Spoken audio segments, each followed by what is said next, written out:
So it hasn't even finished yet, but 3-0, I think, is probably going to mean that we lose this one. I could be wrong, unless we're about to see the greatest comeback in football history. So yeah, another great day to be a West Ham fan. Brandon, coming at you with my top 10, as I have done for the last 2 weeks. I do realise that last week I didn't give an out of score 10 to the Man United game. I probably would have given it like a 5, maybe even a 4, because we absolutely housed that win. Okay, so my 10. I've realised that going in chronological order is way better than doing from best to better or from worst to worst, whatever. Like, chronological just makes more sense. I'm going to do that from now on. I hope that's okay. Number 1. The starting lineup was very, very interesting. I didn't know if I liked it or hated it. And to be fair, I think I'm giving Lopetegui the benefit of the doubt. I actually think it was an interesting lineup. I kind of liked what he tried to do. And I don't really... Oh, Everton have just equalised. That's a huge goal down the bottom. Woo, mama. Anyway, he might be offside. Interesting. You didn't come here for a live play of Southampton versus Everton. The lineup was interesting, and I'm not going to blame Lopetegui for how we played in that first half. I think the players need to take some responsibility. We were awful. We were just awful in that first half, and obviously I'll get into a bit more specifics, but I guess the only thing I didn't like is that Paqueta seemed to be on the right when we started. It's like, if you're going to play him, he's got to be in the middle. Just like Kudus, he should be in the middle. Like... so I don't like players being played out of position, so I guess that's the one thing that's annoying, but hey-ho. Number 2, the first 15 minutes were actually pretty good. I thought we were, pretty solid, compact, comfortable. They didn't cause us any problems whatsoever, but we weren't really causing them any issues. And again, there was just no speed. There was no one-touch football. There was no kind of, moving for space and triangles, and we've said this before. It just feels like we don't have an identity, and I think Everton are about to be ruled offside. That's huge, and that's extremely annoying. So yeah, we looked fine, and then, but we're not causing them any issues. We're not creating chances. Like, it's insane. I don't think I've ever seen West Ham go on such a run, and I'm talking about like 2 years now. It feels like where we're just not creating a lot of chances every game. Like, no games. We're creating no chances.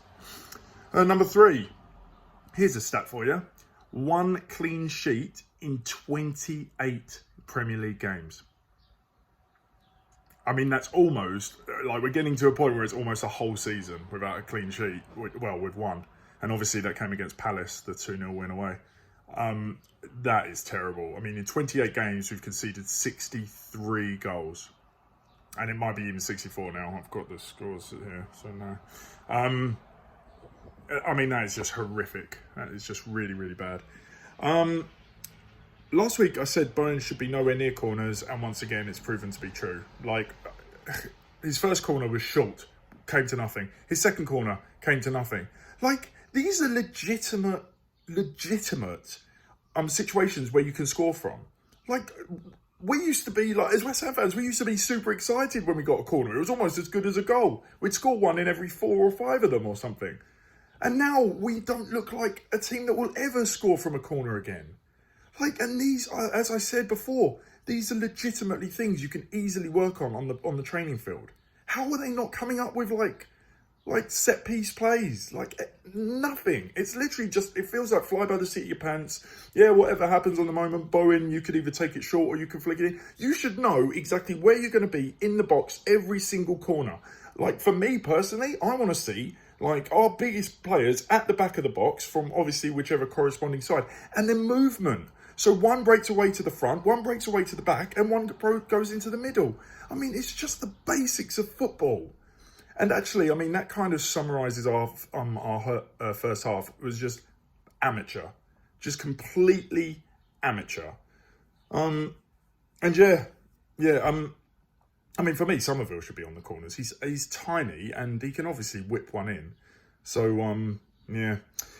Just talking about, so I guess point number 5, first half players. I think Emerson does so well with his movement, but yeah, his final ball is terrible. Like, so many times he just gives the ball away, like, unpressured, and don't know what that's about. Bowen, other than the corners, he was invisible. Somerville was our one bright spark, and Lopetegui takes him off at half time.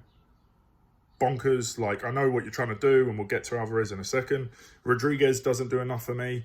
I mean, just everyone just felt it's just amateur football all over the pitch. And then, of course, their goal comes. And again, they didn't deserve the goal. Neither of us deserved the goal, really. It was a poor game of football. But what a ridiculous goal to concede. Like, we have 3 massive centre-backs on the pitch. And Chris Wood, this huge guy, just drifts in between them all and just knocks in a free header from 4 yards out, 5 yards out, whatever it was. It's inexcusable. We just absolutely fell asleep. It is absolutely inexcusable. It's horrific. And I don't know how Lopetegui doesn't take them in at half time, because that's not on him. That's on the defenders right there. Like, I would be belting them. There's just no excuse. And again, it comes around to the whole amateur. It's just very amateur schoolboy crap, really. You're a Premier League team and you can't do the basics. You're not going to be winning games. So yeah, that was number 6. Number 7, I said to my partner, like, it was probably halfway through the second half there, like, I'm so angry. I'm like so angry. And it's not because of the scoreline. And I want her to see us lose a game. Or, obviously, I never want to see us lose. But to be losing a game and for her to see that it's not about the score. It's about how we play. And she actually brought up a good point that she saw it against Man City. And she's right. Like, I think we lost 3-1. But we left, like, I've left feeling like, you know what, they're a good team, you play football. We were playing football, we were playing good football. We were unlucky not to take something from that game. And so you can't really be angry over results, but you can be angry over how you play. And we are playing horrific. Like, again, it wasn't much better against Man United. Like, I don't know what our identity is. And Lopetegui, I don't mind that starting lineup, but he's obviously the tactician. What is he doing? Like, what is he doing on the training pitch? Again, when we get the ball, it's so laboured. It's like, it's always sideways. I mean, Somerville, and this is point number 8, actually. Somerville, a couple of times in that first half, if you watch it back, he is frustrated. He's making runs, and he's not getting the ball delivered to him, and he's just screaming for it. And he's like one of the youngest players on the pitch, isn't he? One of the most inexperienced. And he knows that it should be going forward quicker. But no, it goes back, it goes sideways. You look up, you take a touch. You know, you play it to feet, you don't play it in front. It's honestly, it's just the most amateur, boring crap to watch. And that's what pisses me off. It's not the results. Look, Forest are obviously a good team. They're flying this season. And if we lost today, so be it. But let's lose by creating chances. And they keep having a great game. And we hit the post. And, oh, well, Bowen missed a good chance. And Antonio missed a good chance. And all this. None of that. How many chances did we create in that game? 0. Like, not really. I think Bowen had a bit of a half chance. Paqueta had that one chance when Bowen finally did deliver a decent ball in and he was unlucky not to score. We were always losing that game, and we were always losing it because we can't create chances. And evidently we can't defend either, which is a problem. Number 9. Does anyone else do this in the world? Because I'm not necessarily superstitious, but I do some weird stuff. At half-time, I went to put on like one of my 45 West Ham shirts because I believe it creates a better energy. And the other thing is, if I think we're really going to lose, then I turn the game off and watch a different game. Because again, in Canada here, I'm very lucky I get access to like every Premier League game. So I just switch over to another one and I'm just hoping that I miss a goal. I never get angry by missing a West Ham goal. I'm elated. But yeah, I don't know if anybody else has any superstitious sort of things that they might do to change the juju. Maybe comment below, maybe. Let me know. Let us know. And number 10, I think we all know what's coming. I'm disgusted by Alvarez. I'm absolutely disgusted by him. I get that some fans don't necessarily mind him like getting yellows kind of every other week and putting his foot in. But the first yellow I thought was lazy and shouldn't have done it. And the second yellow is just inexcusable. Absolutely disgusting, and he should be ashamed of himself because we all know we weren't coming back into the game. We barely were going to get back in it with 11, so let alone having 10. So don't get me wrong, I think tactically we're still all over the place. The players didn't cover themselves in glory, none of them really. But Alvarez 100% lost us the game. I feel the last 5 minutes of the first half, we were kind of looking a little bit better. And then he just threw it away. And I hope he gets an absolute rollicking, because that's what he deserves. Anyway, wrapping this up because we're just hitting 10 minutes, so I do apologise. My rating out of 10 today, again, so I've given a 0 against Tottenham, I think it was, and then, let's call it a 4 against Man United.